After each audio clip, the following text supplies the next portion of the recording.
Welcome to another episode of Mahogany and Willow. Hi, Jeanette. Hi, Tiffany. How are you? I'm really good. How are you? Good. When responsibilities shift in midlife, we usually need to begin or continue to take responsibilities in completely new ways. This conversation today is about how we can look at what this requires from us and how to go about doing it. So how responsibilities change in midlife is a really interesting subject. It is. And they say biologically we're made to feel fulfilled and as if our life has meaning through the personal efforts we exert when we take care of our responsibilities. And it's interesting how when you have kids, that's so easy to wrap your brain around. It's so easy to wrap your life around. And then midlife happens and empty nest happens. And all of a sudden that big hole is like that. I don't know what to be responsible for now. I don't know how to be responsible for something other than my children. Right. All these things start to come into play and it is kind of awful. Well, yeah, place to be kind landed. of. It is. And you described it perfectly, like a big hole. Yeah. That's the best way to describe it. But how do we find fulfillment after our responsibilities?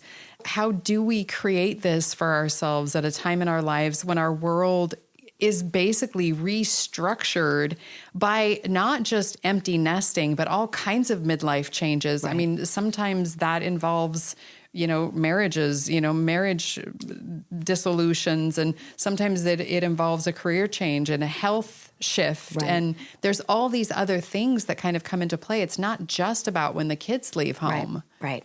Yeah, exactly. And then, like you said, you shift in the role of being the caretaker and the one that's managing the household and the one that's balancing everything and getting the kids to sports and all these things that you give and run and do. And then at the end of that, you sit there with the empty nest going, okay, now what, woman? What are we going to do? Are we going to dive into taking care of ourselves really well, or are we going to sink back into the couch and cry ourselves to sleep every night because we're sitting there searching for what do we do now, and where's my focus, and how do I take care of myself, and how can I be responsible for myself as well as I was responsible for those kids? At the same time, you're dealing with hormonal changes and you're dealing with, metabolic changes and all of that. And man, sometimes you sit and look at yourself in the mirror and go, my God, where did the last 10, 15 years go?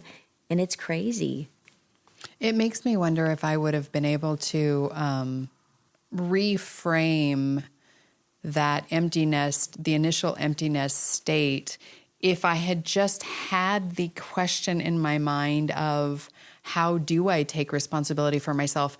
I think my youngest graduated 8 or 9 years ago. And I'm only now, after all that time, seeing, taking responsibility for myself is what I'm supposed to be doing. Right. I kind of missed that boat, I guess. I didn't realize it was a question that I maybe needed to ask myself. Yeah.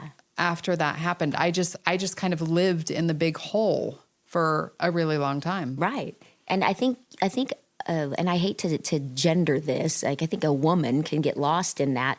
I know there are men out there that have been in the same roles as a single father and done all the things that we've done. But with all of our added emotional differences and hormonal differences, I think it's a different level to how we internalize so many things, and we are to the point that, that can't be done without me, and that's my role as their mother, and this is this, and it's funny how we pigeonhole ourselves in those roles, and when it's time for those shifts in life, whether it's them leaving the nest on top of midlife health issues, hormonal changes, caregiving, all that, it's almost like we are completely pushed backwards and said, somebody's saying, okay, now it's time to refocus, snap out of it. And it's what?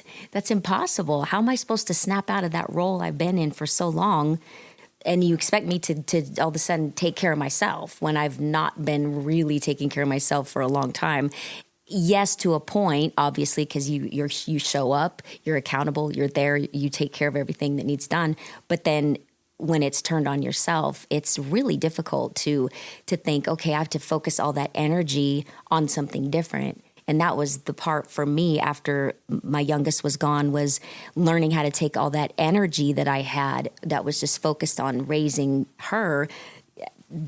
What do I do with this now? And that's where my creative side came alive, with learning how to design things and tinker with creating my own stuff, being really artistic, things I had no idea that I could do, which was crazy because I didn't realize I had that in me. But sometimes you don't realize what all you're capable of until you're kind of forced into it. True. Forced out of that comfort zone. And not that it was always comfortable being in those roles, but once you're forced out of that comfort zone because you're forced to focus on other things and be more responsible and accountable to yourself, it really shows you what you can really do. It's really interesting. Yeah. How do we figure out how to now take responsibility and therefore create new meaning and purpose for just ourselves? It seems like caring for ourselves after caring for multiple others would be so easy to do. But during the child rearing years, as women, we put aside so much of what it means to care for ourselves. When all of a sudden there's time to do so, I guess my brain doesn't even really wrap around the concept. So you've spoken a little bit about this on other episodes and here as well, but do you remember suddenly feeling that strange weight of yourself after your girls left home? Definitely, yeah.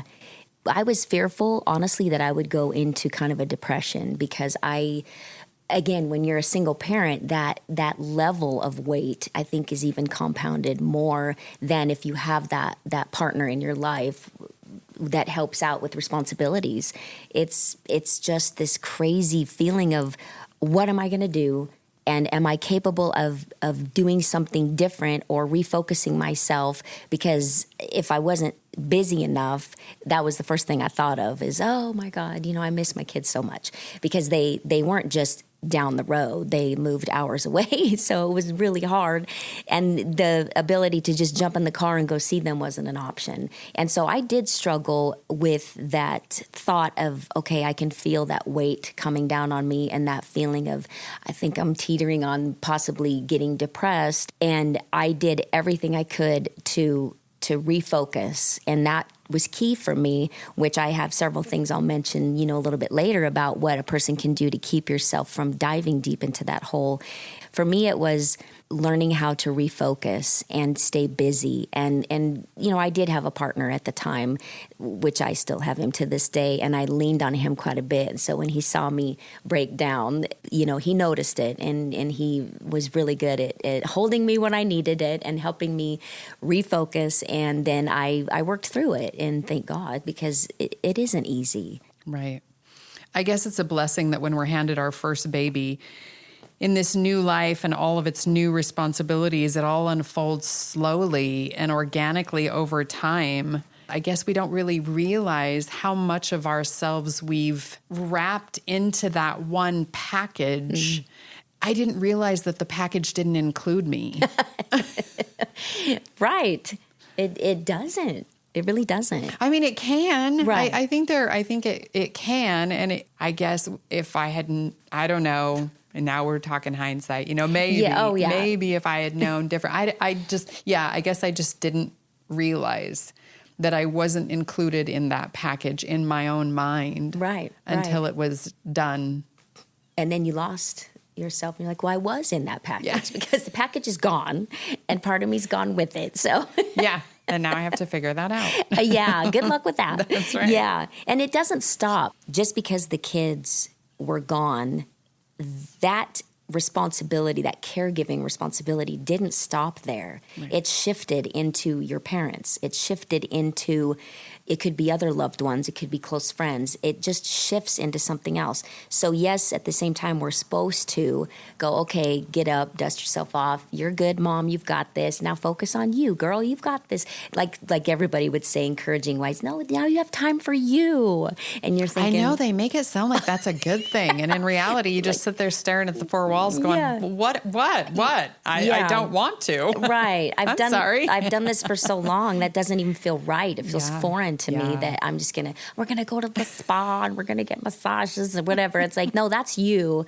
That's just doesn't fit into my life. So I've shifted in a different direction. But at the same time, just shortly after, you start realizing, okay, now my parents are having health issues, getting older, have more needs, the need to be there more often and take on that role. So you kind of shift from being one motherly person to another motherly person, but it's from your children to your parents. And that's kind of a natural transition, but at the same time, it's emotionally challenging. It's really hard to make that shift and know that there's really nothing I can do as this type of parental person that's going to be the same as rewarding as being the parent to my children.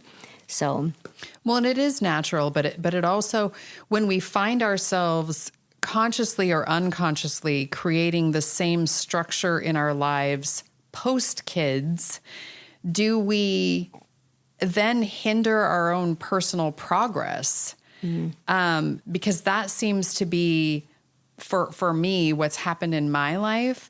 I filled everything after with stuff that was so much the same structure.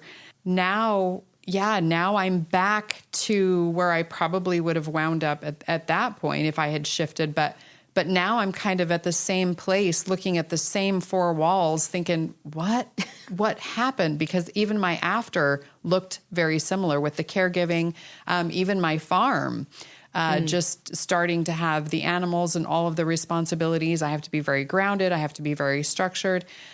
So everything that I've done post kids has been exactly the same.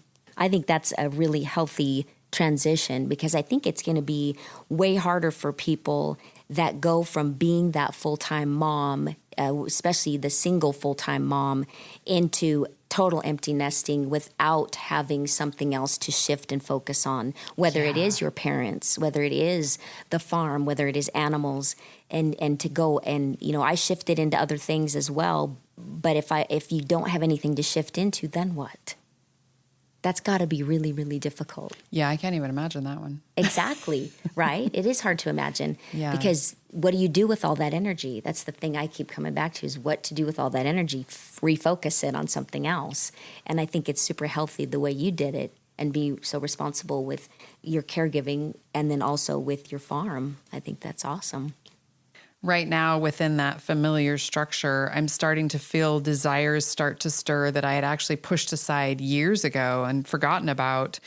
I can tell I'm still feeling insecure about fully embracing those desires, though. I was thinking about it the other day, and when I was in my 20s with these desires that I'm having now, I used having little kids as the reason that I couldn't follow through with them. And then in my 30s, I used the excuse of not having the money. In my 40s, I started saying, after the kids don't need me anymore. And well, now that we're here, I still feel at this stage that there's new excuses trying to form. I'm starting to feel that, like, I should focus on income now. I should focus on the money that I'm going to need for after everything and healthcare. And I'm starting to drum up these new excuses to kind of sabotage this open space, the open space that we now find in that hole, now that I'm kind of recognizing, oh, that's just open air that I could choose to fill with whatever I want to. I always thought responsibilities would look the same for all the years after you became an adult. And now I find there are different responsibilities at different ages, and I don't feel any closer to adulting successfully. So now what? Yeah. So now it's time to look inward on yourself and embrace the new. Exercise. Focus on your health and well-being. Even going out for a walk is so helpful. It's very important to not live in the past. You miss your kids. You're always going to miss your kids, but savor the moments that are today. When they walk in that front door with the grandbabies in tow. Work on your mind. All of that, to me, is the same. Take up crafting, cooking, painting, all of that creative energy that was focused on those babies for so many years, it has to have an outlet. And if that's in the form of those different things, that's beautiful. You would be amazed. I think most people would be amazed at what comes out when they start to put that energy towards the creative side that they really probably didn't know they had. I think that's awesome. Get social. Social. I think it's important to have a social life. And I think it's very healthy to have relationships with others and allow yourself to let your hair down, maybe have a few cocktails, go for coffee, whatever it is. Get social. Meditate. That's always a wonderful thing to do. It puts your mind in a different state. And enjoy your new role in being a grandparent if that's what you are. Take those babies, love on those babies, canoodle those babies, whatever you got to do, and enjoy those moments. And the in-between, it just builds up that opportunity to snuggle on them even more when you see them. So that's kind of where, I don't know, do you have anything to add to that you did? I do have a couple, and one being because of my own experience and one being because of someone else's. And that's to reach out to people and schedule activities when you're talking about being social. The most important part of that to me is to, once you set that as one of your goals, to follow through and go to what you say you will. Because one thing I find at this stage of being an adult is a lot of times I can think when I'm at home and in my, funk or just in a blank space, I really want to go do something. And then I make the agreement to do it. And then before it happens, I can kind of go back into that, I just want to stay home kind of mode. And I think that the thing for me that I didn't realize that I was doing is the feelings of loneliness that we get after, even if you have a partner, the feelings of loneliness after your kids leave is quite severe or can be quite strong. And if we don't purposely create a social environment in that space, we will kind of lean on our partner and lean into our children to alleviate that loneliness. Or even for me, what I did is I just bugged my kids to death about having kids because I needed I need the grandkids to come in again to alleviate that loneliness. And I think that was a space that I stayed in for a very long period of time. Even after they started handing them over, started handing me the grandkids, and I still was feeling that loneliness. I still was trying to solve that through that avenue. Right. The other one is reconnect with old friends, invest in those friendships, because a lot of times when we're raising our kids, we don't really invest in the friendships. We're usually friends with other people who have kids kind of thing. And it kind of is as life happens to us, we're friends. And after the kids leave, you have to purposely and intentionally invest in those friendships. That's true. Which is a completely different way of being in them. And the other one that's really lovely, and I actually I knew someone who went through this one, and that was reconnect with your partner. Pretend that you are meeting them again for the very first time, which in every sense of the word you kind of are. And start finding new common interests. The reason that I find this super valuable and I find it super important to put into this for the listeners, I knew a couple who were very career-oriented and they raised kids and they were very hands-on. The last one went off to college and they found out that they didn't have a thing in common and they were actually going to get a divorce, and they were a lovely couple and they were really processing through this divorce momentum. They kind of started into that phase, and somebody said to them, maybe you have more common interests than you know, because the only common interest that they had leaned into all those years was the children. And they sat down together and they started to compile a list. At first, the only thing that was similar on the list was travel. They had never traveled.